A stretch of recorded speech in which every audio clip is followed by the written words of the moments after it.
엄마, 나왔어. 친구들도 같이 왔어. 조용히 해. 아빠 오늘 독감 때문에 약 먹고 주무셔. 아, 그래?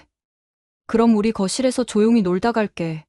엄마도 그렇고 아빠도 오늘 몸이 안 좋으니 다음에 오면 안 될까? 이미 여기로 피자도 주문했어.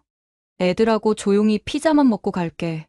그리고 우리 집인데 좀 편하게 있다 가면 안 돼? 왜 이렇게 눈치를 줘? 얘들아, 편하게 있어. 술도 가져올게. 아빠가 아끼는 술인데 몰래 먹자. 미진이 왔니?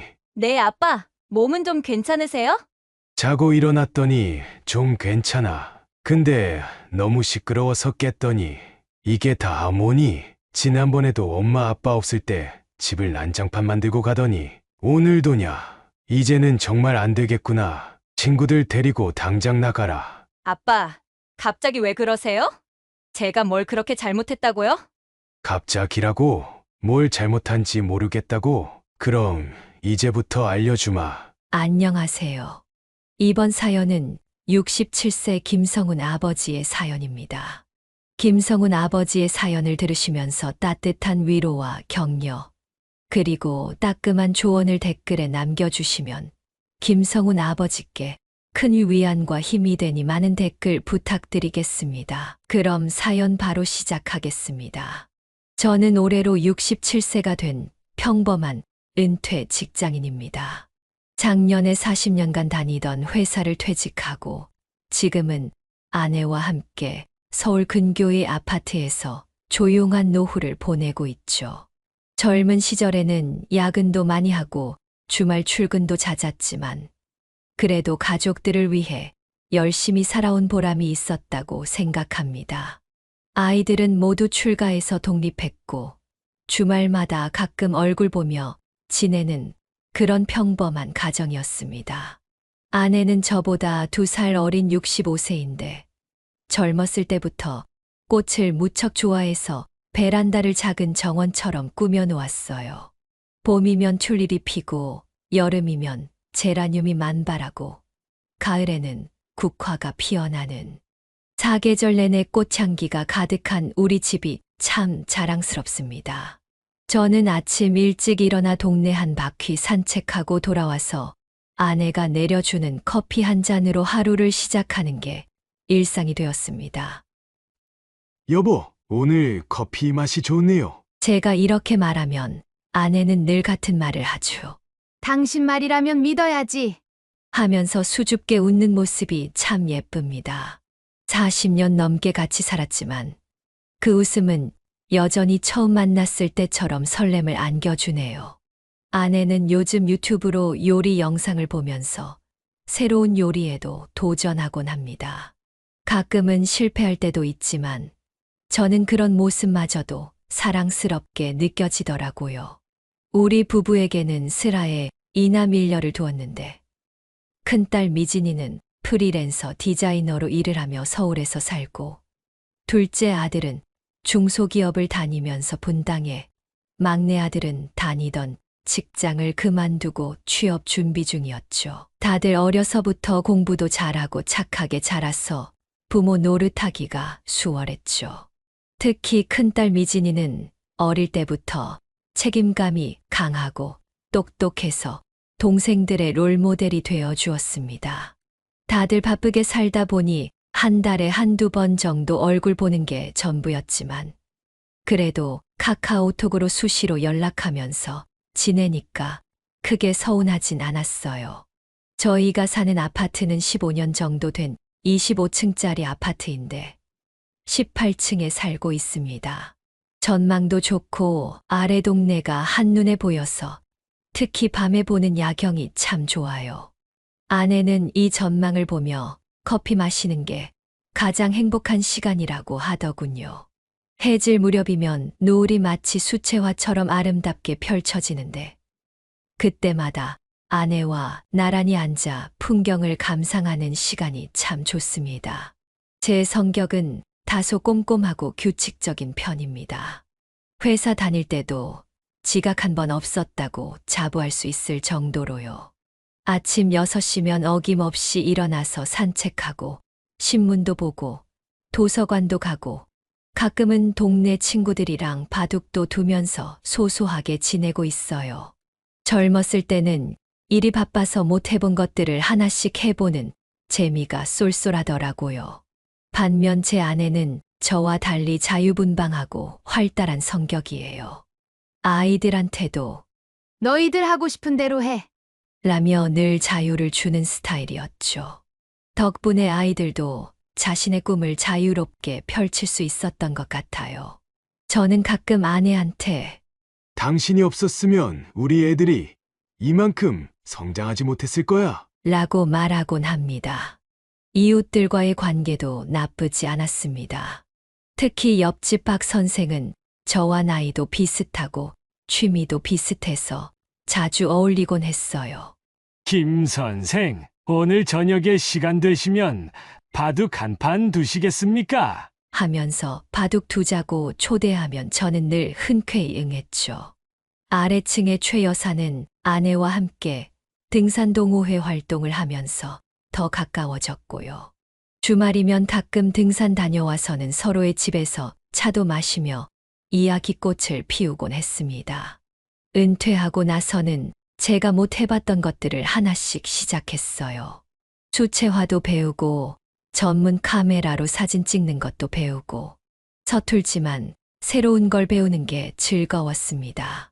처음에는 카메라를 다루는 게 어려워서 아내한테 여보, 이거 어떻게 하는 거예요? 라고 물어보면 아내도 잘 모르면서 아이고, 당신도 참 애들한테 물어보면 되잖아요. 라고 말하곤 했죠. 그래서 가끔 미진이한테 전화해서 물어보면 친절하게 알려주곤 했어요. 자녀들과는 주로 카카오톡으로 연락을 주고받았어요. 큰딸 미진이가 단체방을 만들어서 거기서 이야기도 하고 사진도 공유하면서 지냈죠. 카카오톡에 있는 저희 가족 사진을 보면 절로 미소가 지어지고 그러다 보면 애들이 보고 싶은 마음에 엄마, 아빠 집에는 언제 올 거니? 라고 연락하곤 했죠. 평소엔 다들 바빠서 자주 보진 못해도 명절이나 생일 때는 꼭 모여서 식사도 하고 이야기도 나누곤 했습니다. 그런데 어느 날부터인가 좀 이상한 일이 생기기 시작했어요. 처음에는 그냥 애들이 부모를 생각해서 자주 오나 보다 하고 좋아했는데 점점 뭔가 불편한 느낌이 들더라고요. 처음에는 큰딸 미진이가 자주 오는 게 정말 반가웠습니다. 일이 바쁘다고 한 달에 한 번 보기도 힘들었는데 갑자기 일주일에 두세 번씩 오니 얼마나 좋았겠어요.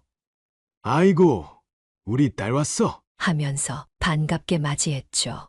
퇴직하고 나서 집에만 있다 보니 자식들 얼굴 보는 게 하루의 낙이었거든요. 그런데 이상한 점을 발견하기 시작했어요. 미진이가 오는 시간이 보통 오전 10시쯤이었어요. 어느 날은 제가 아침 산책하고 돌아왔는데 거실에 미진이가 앉아 있는 거예요. 어머, 아빠, 저 왔어요. 하면서 해맑게 웃는데 현관문 비밀번호를 누가 알려줬나 싶더라고요. 알고 보니 아내가 미리 알려줬다고 하더군요. 엄마 주무시길래 그냥 들어왔어요. 그때부터 좀 신경이 쓰이기 시작했습니다. 예전 같았으면 아빠, 제가 오전에 좀 들러도 될까요? 하고 미리 연락이라도 했을 텐데 요즘은 그냥 불쑥불쑥 들어오더라고요. 이런 일들이 점점 더 심해졌어요. 어느 날은 산책하고 집에 돌아왔더니 거실에서 웃음소리가 들리는 거예요. 미진이가 친구 셋을 데리고 와서 치킨에 맥주를 시켜놓고 수다를 떨고 있더라고요. 아빠, 친구들이랑 잠깐 모임하는데 친구들이 다 이 근처 살아서 역시 엄마, 아빠 집이 제일 좋더라고요. 괜찮죠? 딸이 이렇게 말하는데 순간 할 말이 없더라고요. 아내는 오히려 친구들이랑 이렇게 오니까 좋네. 하면서 좋아하더라고요. 저도 처음에는 젊은 애들이 와서 집이 활기차지는 것도 나쁘지 않네 하고 생각했죠. 그런데 이게 한두 번이 아니었어요. 제가 아끼는 와인 몇 병을 모아둔 게 있었는데 어느 날 보니 한 병이 없어졌더라고요. 은퇴하면서 회사 동료들이 선물해준 소중한 와인이었는데 나중에 알고 보니 미진이가 친구 생일 선물로 가져갔다는 겁니다. 아빠 어차피 안 드시잖아요. 하면서 너무나 당연하다는 듯이 말하는데 제 허락도 없이 가져간 게 마음에 걸리더라고요.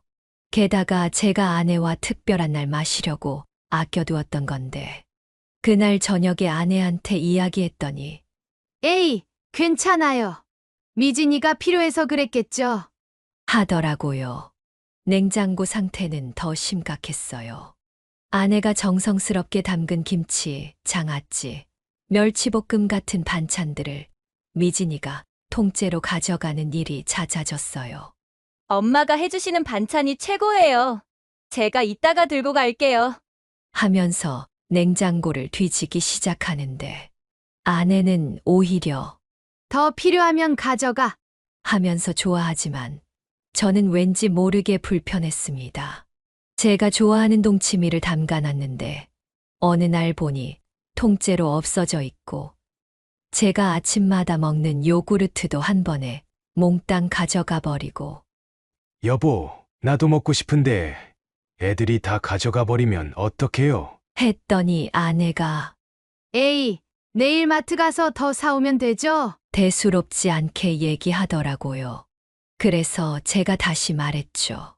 그럼 미진이 보고 마트에서 사가라고 하면 되잖아요. 했더니 아내는 아이고, 당신도 참 바쁜 애한테 그걸 어떻게 시켜요? 하면서 저보고 소심하다고 하더라고요.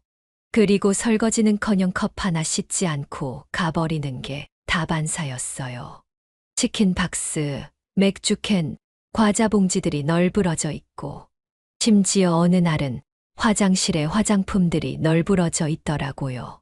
아빠, 제가 다음에 와서 치울게요. 이렇게 말하고 그대로 가놓고는 다음에 와서도 치우지 않았죠.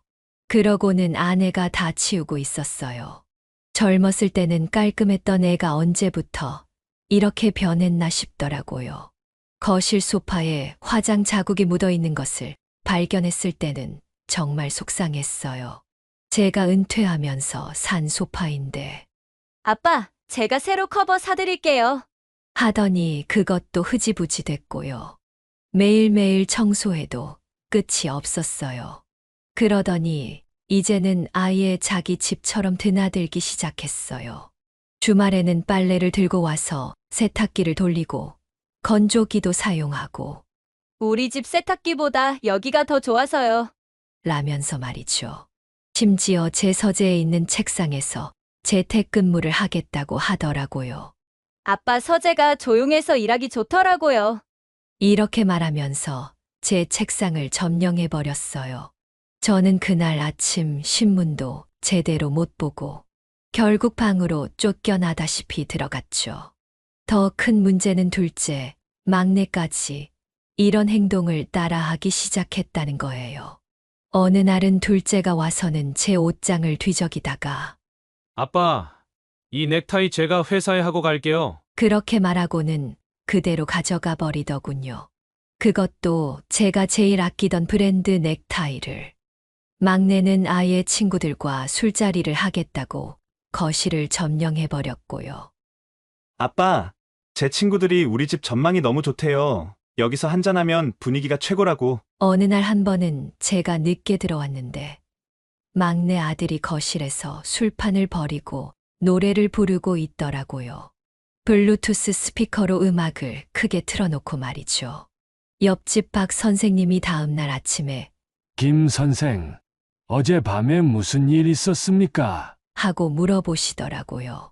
창피해서 얼굴을 들 수가 없었어요. 아내와 저는 점점 불편해지기 시작했어요. 여보, 이래도 되나? 하고 물어보면 아내도 나도 요즘 좀 그렇더라고요. 하면서도 차마 뭐라고 하지 못하고 있었죠. 저녁 식사 시간도 불규칙해지고 주말에 쉬고 싶어도 마음 편히 쉴 수가 없었습니다.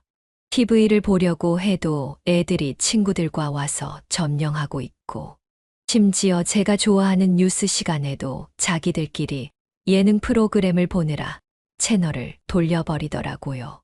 정말 참기 힘들었던 건 제가 주말에 낮잠을 자려고 할 때였어요. 미진이가 친구들과 와서는 웃고 떠드는 소리에 결국 제 방으로 들어가서 문을 닫아야 했습니다. 이게 과연 내 집이 맞나 하는 생각이 들기 시작했죠.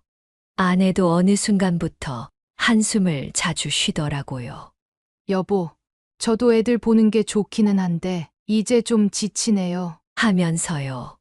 무엇보다 서운했던 건 아이들이 저희의 불편함을 전혀 이해하지 못한다는 거였어요. 오히려 저희가 뭐라고 하면 엄마 아빠도 참, 자식들 오는 게 그렇게 싫으세요? 이렇게 말하면서 서운해 하더라고요. 자식들 오는 게 싫은 게 아니라 이런 식으로 사생활을 침범당하는 게 불편한 건데. 그래서 결심했죠. 뭔가 달라져야 한다고 말이죠. 더 이상은 이렇게 살 수 없다는 생각이 들었어요. 더는 참을 수 없어서 어느 주말 자녀들을 다 불러 모았습니다. 아내와 며칠 밤을 고민하고 의논해서 내린 결정이었죠. 나름대로 각본도 준비했어요. 아이들 기분 나쁘지 않게, 그렇지만 단호하게 이야기하자고 마음먹었습니다. 오늘은 아빠가 할 말이 있어서 다 모였으면 해. 거실에서 가족회의를 시작했습니다. 처음에는 부드럽게 이야기를 꺼냈어요. 미진아, 그리고 너희들. 요즘 자주 오는 건 아빠도 엄마도 정말 좋아. 그런데 방문할 때 미리 연락도 없이 오고 친구들 데려오는 것도 좀 부담스럽고. 제가 말을 채 끝내기도 전에 미진이가 끼어들더군요. 아빠, 저희가 남이에요? 왜 이렇게 딱딱하게 구세요? 그동안 저희가 얼마나 바빴는데, 이제 좀 자주 와서 부모님이랑 시간도 보내고 그러는 게 잘못인가요? 미진이의 목소리가 올라가기 시작했어요. 아내는 그 순간 불안한 듯 저를 쳐다보더군요. 둘째는 맞아요. 요즘 회사 일이 너무 힘들어서 이렇게라도 와서 엄마 아빠 보면서 좀 쉬려고 하는 건데. 하면서 한마디 거들었고, 막내는 엄마 아빠 집 위치도 좋고 전망도 좋아서 친구들이 좋대요. 저희가 자주 오는 게 그렇게 싫으신 거예요? 하면서 서운해 하더라고요. 순식간에 제가 마치 이기적인 아버지가 된 것 같은 기분이었어요. 저는 최대한 차분하게 설명하려 했어요. 그게 아니라 아빠 엄마도 너희들 보는 게 제일 좋지. 그런데 예의가 있잖아. 아무리 자식이라도 부모 집에 들어올 때는 미리 연락이라도 하는 게. 그러자 미진이가 또 말을 자르더군요. 아이고, 아빠도 참.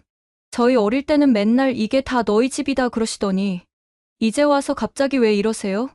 엄마도 저희 오는 거 좋다고 하셨잖아요?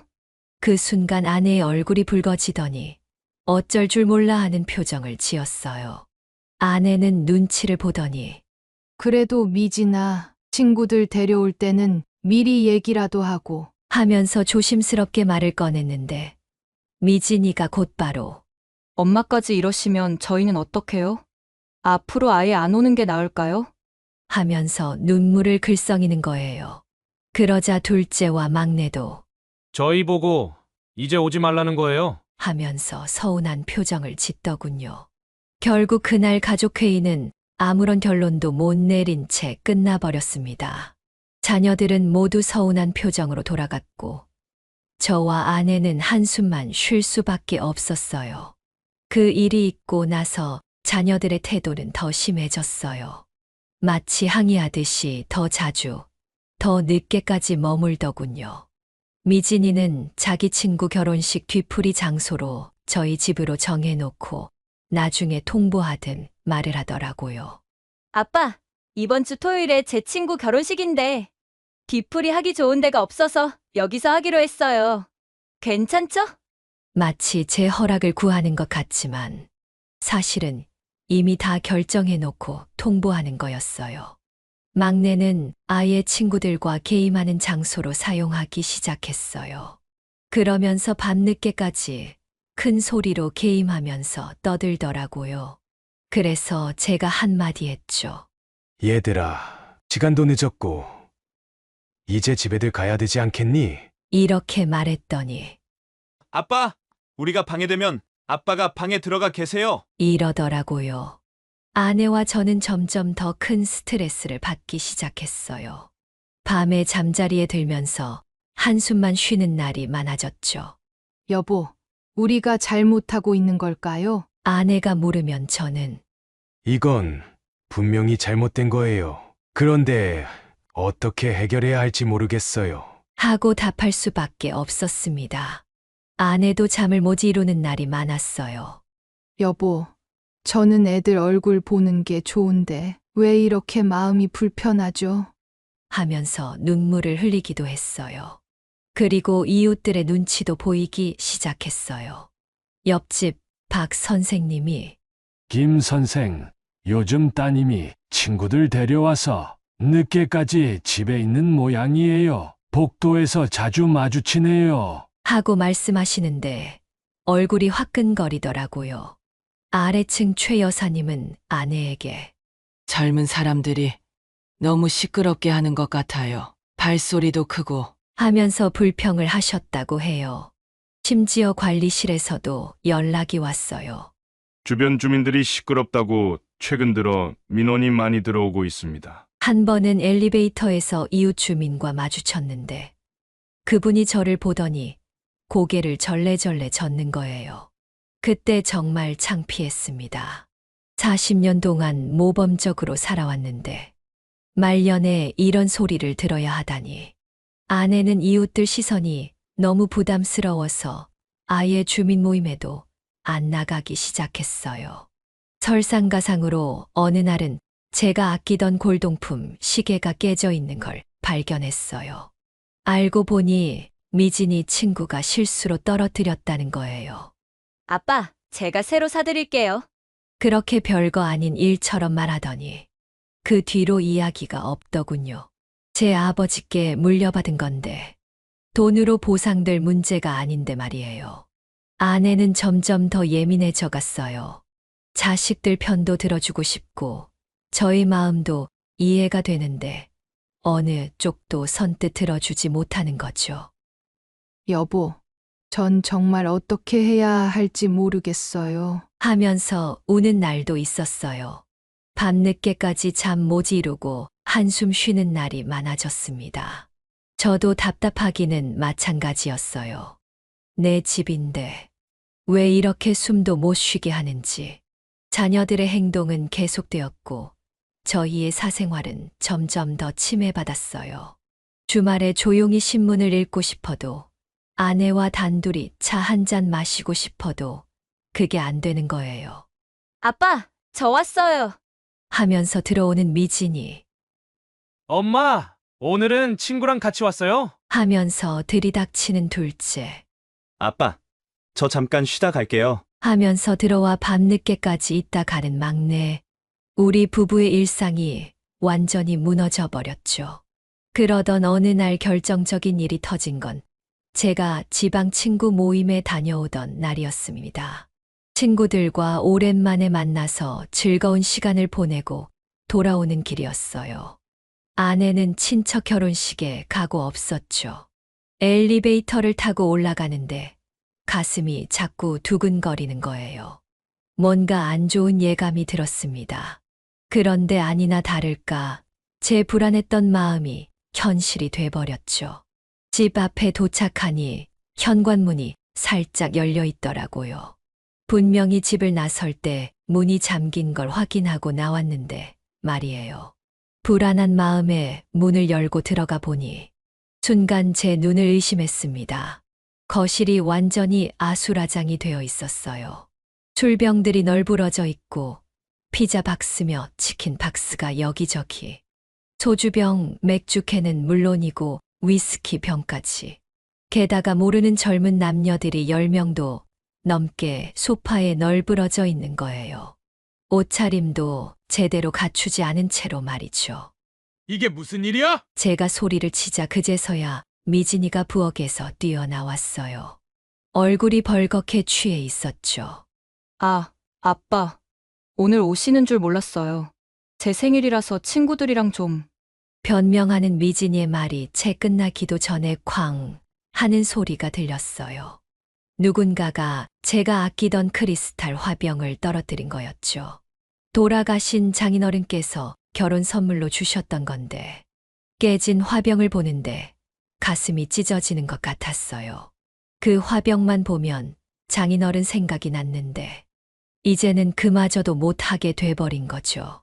죄송합니다. 귀한 남자의 하나가 중얼거리듯 말하는데 그 모습을 보니 화가 치밀어 올랐어요. 하지만 그때는 그게 시작일 뿐이었다는 걸 몰랐죠. 부엌으로 가보니 상황은 더 심각했어요. 냉장고가 텅 비어 있었어요. 아내가 정성스레 담가둔 김치며 반찬들은 물론이고 제가 친구에게 선물 받은 고급 와인 3병도 모두 없어졌더라고요. 설날 때 동생이 보내준 한우 세트도 자취를 감췄고요. 싱크대에는 설거지도 안 한 그릇들이 산처럼 쌓여 있었어요. 베란다는 더 처참했습니다. 담배꽁초가 수북이 쌓여 있었고 아내가 정성스레 가꾸던 화초들은 몇 개가 부러져 있었습니다. 특히 아내가 20년 넘게 키워온 호접란이 완전히 망가져 있었어요. 술에 취한 누군가가 발로 밟은 것 같았어요. 그 모습을 보는데 눈물이 나더군요. 아내가 얼마나 속상해할지 생각하니 가슴이 아팠습니다. 한숨을 쉬며 제 방으로 가보니 그곳도 난장판이었어요. 누군가 제 침대에서 낮잠을 잤는지 이불이 엉망이고 서랍장이 뒤져져 있었어요. 그때 가슴이 철렁 내려앉았습니다. 서둘러 서랍을 열어보니 아내의 결혼기념 금반지가 없어진 거예요. 얼마 전 40주년 기념으로 새로 맞춘 거였는데 반지 옆에 두었던 아내의 진주 목걸이도 사라졌더라고요. 제 지갑에서는 비상금으로 넣어둔 50만 원도 없어졌고요. 방 안의 물건들이 여기저기 뒤죽박죽이 되어 있었어요.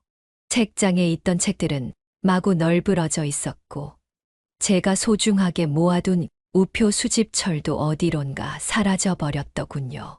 40년 동안 모아온 거였죠. 그리고 책상 위에 있던 노트북도 보이지 않았어요. 미진아, 이리 좀 와봐. 화가 나서 소리를 질렀더니 친구들이 하나둘씩 깨어나더니 어색한 표정으로 도망치듯 나가기 시작하더군요. 아빠, 왜 그렇게 소리를 지르세요? 친구들이 놀라잖아요. 미진이가 오히려 저를 나무라는 듯한 말투로 대꾸하는데 그때 초인종이 울렸어요. 문을 열어보니 관리소장님과 경비원 그리고 이웃집 주민 2분이 서 계시더라고요. 위층 아래층에서 소음 민원이 너무 심각하게 들어와서요. 그리고 복도에 술병이 굴러다니고 아까는 누군가가 잠겨있는 옥상 문을 열고 올라가서 고성방가를 했다고. 민망하고 창피해서 얼굴을 들 수가 없었어요.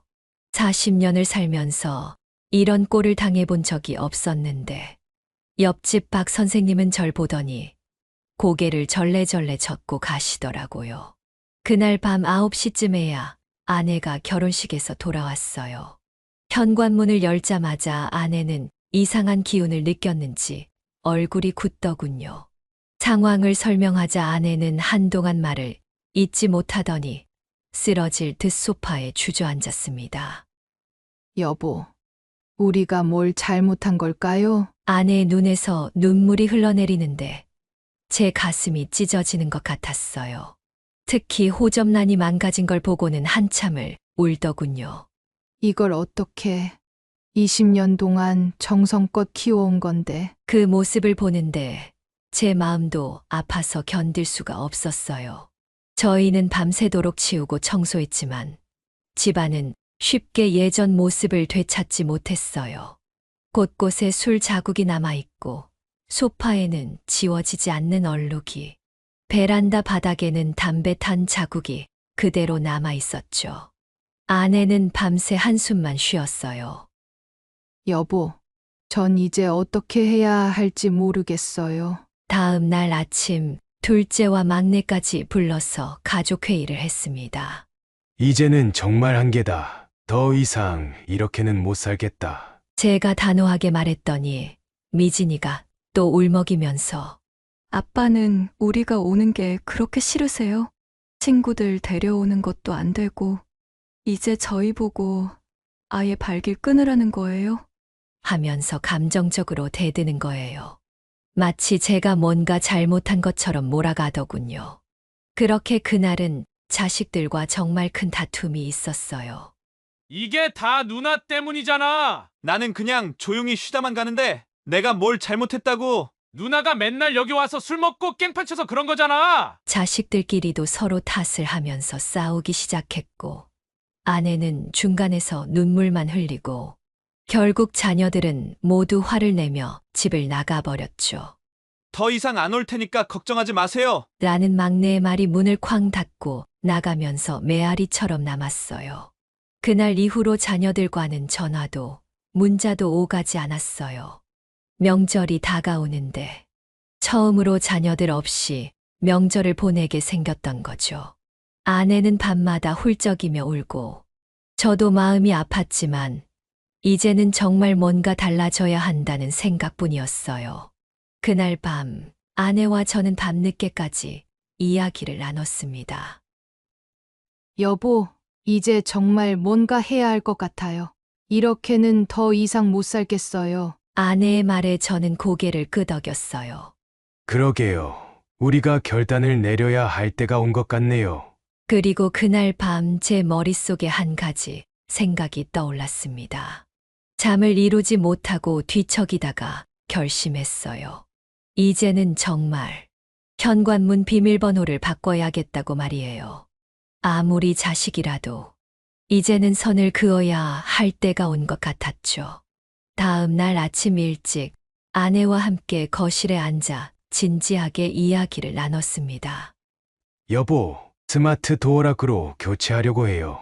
이중 잠금 장치가 있는 걸로요. 우리 둘만 열 수 있게. 아내는 잠시 망설이더니 고개를 끄덕였어요. 그래요. 이제는 정말 그래야 할 것 같아요. 근데 애들이 알면 아내의 목소리가 떨리고 있었어요. 저도 마음이 편치는 않았지만 이제는 결단을 내려야 할 때였습니다. 인터넷으로 도어락 전문 업체를 찾아보았어요. 꼼꼼하게 후기도 살펴보고 여러 제품을 비교해 본 끝에 최신형 스마트 도어락으로 지문 인식과 이중 잠금 장치가 있는 제품을 골랐습니다. 가격이 좀 나가긴 했지만 이제는 아내와 저희 사생활이 더 중요했으니까요. 전화를 걸어 상황을 설명하니 다행히도 당일 설치가 가능하다고 하더군요. 시간이 없었어요. 자녀들이 알아채기 전에 빨리 해치워야 했거든요. 아내가 걱정스러운 목소리로 물었어요. 여보, 애들이 알면 많이 섭섭해하지 않을까요? 특히 미진이가. 저는 단호하게 대답했습니다. 이제는 어쩔 수 없어요. 우리도 우리 생활이 있잖아요.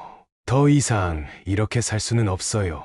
아내도 알고는 있었겠지만 한숨만 쉬더군요. 마침 자녀들 모두 평일이라 출근한 상태였고 우리는 조용히 작업을 진행할 수 있었죠. 아침부터 마음이 조마조마했어요. 혹시라도 아이들이 갑자기 들어오면 어쩌나 하는 생각에 계속 시계만 보고 있었죠. 특히 미진이가 가끔 점심시간에 들르곤 했었는데 오늘만큼은 제발 오지 말아야 할 텐데 아내는 긴장한 탓인지 커피를 3잔이나 마시더라고요. 오후 2시 정각 설치 기사님이 도착했어요.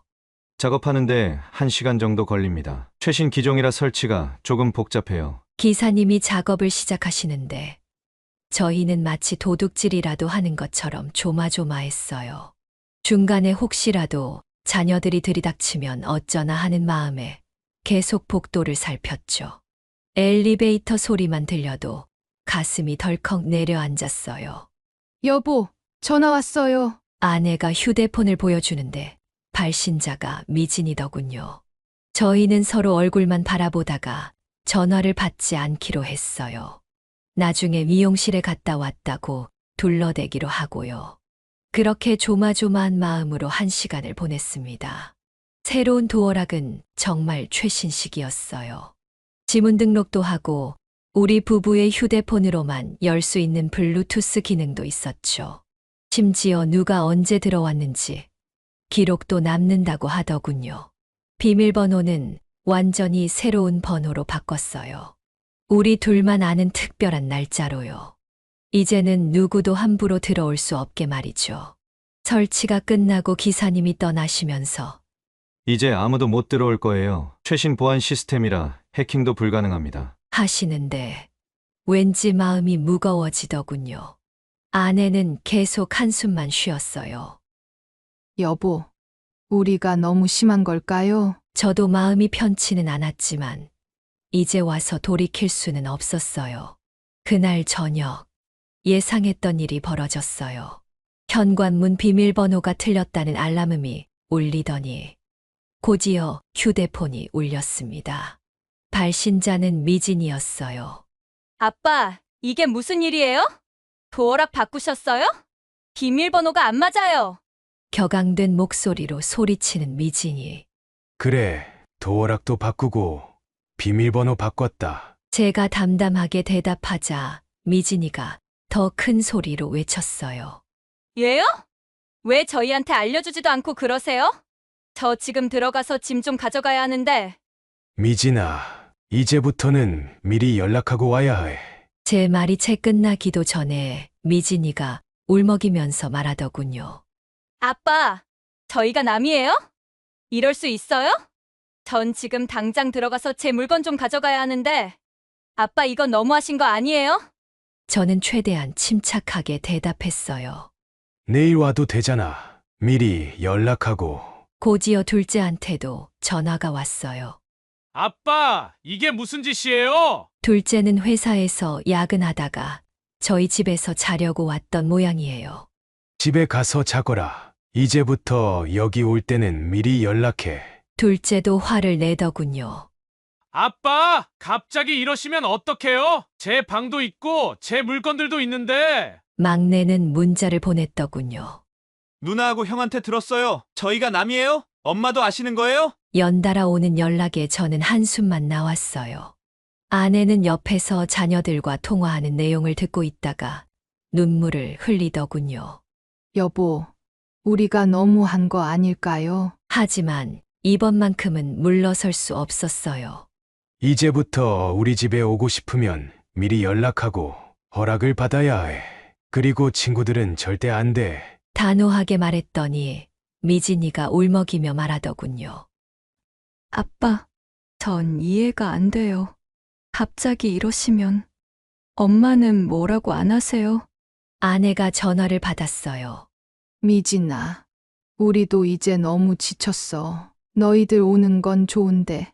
말끝을 흐리는 아내를 보니 마음이 아팠어요. 하지만 이제 와서 물러설 순 없었습니다. 자정이 다 되어갈 때까지 전화가 계속 왔어요. 자녀들은 번갈아가며 전화와 문자를 하더라고요. 저는 더욱 단호해졌어요. 이제 우리 집 올 때는 예의를 지켜야 해. 아무리 가족이라도. 결국 주말에 가족회의를 소집했습니다. 자녀들 셋 모두가 불만스러운 표정으로 앉아 있었어요. 미진이는 울먹이는 표정이었고, 둘째는 화난 표정, 막내는 서운한 듯한 표정을 짓고 있었죠. 도어락을 바꾼 건 내가 한 일이다. 이제부터 규칙이 있어야겠어. 제가 입을 열자 미진이가 바로 반박하려 했지만, 이번에는 제가 먼저 손을 들어 제지했어요. 잠깐만. 아빠 말 좀 들어봐. 너희들이 우리 집에 오는 건 얼마든지 환영이야. 하지만 이제는 예의를 지켜야 해. 방문하기 전에 연락하고 친구들은 데려오지 말고 그리고 무엇보다 이곳은 엄마와 아빠의 집이라는 걸 잊지 마. 엄마 아빠도 생활이 필요해. 말을 하면서도 제 마음이 무거웠어요. 하지만 이제는 꼭 필요한 결단이었습니다. 아내가 조용히 눈물을 훔치는 걸 보며 저는 마음을 다잡았어요. 자녀들도 울먹이고 있었지만 이제는 돌이킬 수 없었죠. 도어락을 바꾼 지 한 달쯤 지났을까요? 어느 날 아내가 휴대폰을 보더니 울먹이기 시작했어요. 여보, 미진이한테 문자가 왔어요. 떨리는 손으로 휴대폰을 내밀어서 보니 미진이가 장문의 사과 문자를 보냈더군요. 엄마, 아빠, 정말 죄송해요. 제가 많이 생각해봤어요. 우리가 너무 이기적이었던 것 같아요. 엄마, 아빠의 집을 우리 집으로 너무 당연하게 생각했던 것 같아요.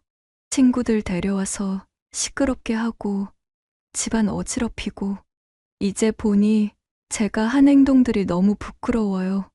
아빠가 은퇴하시고 조용히 쉬고 싶으셨을 텐데 제가 그걸 망쳤네요. 정말 죄송해요. 그리고 그날 저녁 미진이가 찾아왔어요. 이번에는 미리 연락하고 왔더군요. 처음으로 초인종을 누르고 기다리는 모습이 어색해 보였어요. 아빠, 엄마, 제가 정말 잘못했어요. 현관에 들어서자마자 눈물을 보이는 미진이를 보니 제 마음도 복잡해지더군요. 양손에는 아내가 좋아하는 케이크와 제가 즐겨 마시는 커피를 들고 있었어요. 요즘 계속 생각했어요. 제가 얼마나 엄마 아빠의 사생활을 무시했는지, 친구들이랑 시끄럽게 떠들고 집안을 엉망으로 만들고, 특히 아빠가 아프실 때도 친구들 데려와서 파티한 거 정말 죄송해요. 미진이의 눈가가 붉어졌어요. 그리고 엄마가 그렇게 정성스레 키우시던 호접란도 망가뜨리고 엄마가 얼마나 속상하셨을지, 그래서 제가 새로 사왔어요. 현관 밖에는 예쁜 호접란 화분이 놓여 있더군요. 며칠 뒤에는 둘째도 찾아왔어요. 이것저것 장을 봐왔는지 비닐봉지 가득 식재료를 들고 있었죠. 아빠, 엄마, 저도 사과드리려고 왔어요. 회사 스트레스 받는다고 아무 때나 와서 짜증내고 아빠 방에서 마음대로 자고 냉장고 음식도 다 먹어버리고 제가 잘못했어요. 오늘은 제가 장도 보고 요리도 해드릴게요. 아내와 저는 부엌 식탁에 앉아 둘째가 요리하는 모습을 지켜봤어요. 서툴지만 정성스레 음식을 만드는 모습이 마음을 울리더군요. 아빠, 요즘 회사에서 업무 강도가 세서 힘들었는데 그렇다고 엄마 아빠 집을 제 스트레스 해소 공간으로 쓴 건 정말 잘못됐어요. 이제부터는 절대 그러지 않을게요. 막내도 주말에 찾아왔죠. 엄마, 아빠 죄송해요. 제가 제일 막내라고 너무 어리광 부렸죠. 엄마, 아빠 집을 제 집처럼 생각하고 함부로 사용했어요. 친구들 데려와서 게임하고 소리 지르고 옆집 이웃들에게도 제가 직접 사과드렸어요. 막내의 진심 어린 사과에 아내는 또다시 눈물을 보였죠. 그렇게 자녀들이 하나둘 찾아와 진심으로 사과하는 모습을 보니 도어락을 바꾼 게 옳은 결정이었다는 생각이 들었어요. 때로는 이렇게 단호한 조치가 필요한 법이니까요. 그렇게 자녀들과 다시 가족회의를 했어요. 이번에는 서로의 입장을 진심으로 이해하려 노력했죠. 우리도 너희들이 보고 싶고 같이 있는 게 좋아. 하지만 서로의 공간과 시간을 존중하는 게 필요해. 제 말에 자녀들이 고개를 끄덕였어요. 새로운 규칙도 정했습니다. 방문하기 전에는 꼭 하루 전에 연락하기. 친구들은 특별한 경우가 아니면 데려오지 않기. 늦은 시간 방문은 피하기. 그리고 무엇보다 저희의 일상을 존중해 주기로 했어요. 놀랍게도 이런 규칙이 생기니까 오히려 관계가 더 돈독해졌어요. 자녀들이 올 때마다 더 소중하게 느껴지고 대화도 더 깊어졌죠. 미진이는 퇴근 후에 가끔 들러 차 한잔 하면서 일상을 나누고, 둘째는 주말마다 장을 봐와서 요리를 해주고, 막내와는 함께 산책을 하면서 이야기를 나누는 시간을 가지게 됐어요. 그리고 이웃들과의 관계도 자연스럽게 회복됐어요. 김 선생, 요즘은 조용하니 좋죠? 이웃인 박 선생님이 웃으면서 말씀하시더군요. 자녀분들도 다 훌륭한데 이제는 더 성숙해진 것 같아요. 아내도 다시 이웃들과 등산도 가고 담소도 나누게 됐어요. 아파트 주민들 사이에서 우리 부부의 결단이 화제가 됐다나요. 참 현명하신 결정이었다고 말이에요. 얼마 전에는 관리실에서 연락이 왔어요. 요즘은 민원이 하나도 없어서 너무 좋습니다. 이런 게 바로 모범 세대시죠. 그동안 얼마나 죄송스러웠으면 그 말 한마디가 그렇게 반갑던지요. 요즘은 정말 평화로워요. 아내와 저는 다시 우리만의 일상을 되찾았어요. 아침 산책도 여유롭게 하고 저녁에는 둘이서 조용히 차 한 잔의 여유를 즐기죠. 주말이면 베란다에서 아내가 가꾸는 화초들을 보며 이야기를 나누고 가끔은 박 선생님과 바둑도 두면서 소소한 행복을 누립니다. 자녀들도 한 달에 한두 번 정해진 날에 와서 오순도순 이야기꽃을 피우는데 이전보다 더 행복한 것 같아요. 서로를 더 이해하게 되었고 더 깊이 있는 대화도 나누게 됐으니까요. 얼마 전에는 온 가족이 모여 식사를 했는데 예전과는 달리 서로를 배려하고 존중하는 모습이 참 보기 좋더군요. 저는 이번 일을 통해 많은 것을 배웠습니다. 사랑하는 사이일수록 서로의 경계를 지켜주는 게 중요하다는 걸요. 무조건적인 허용이 아닌 적절한 거리를 두는 것. 그게 오히려 관계를 더 단단하게 만들어준다는 사실을 말이에요. 얼마 전에는 자식들이 이런 말을 하더군요.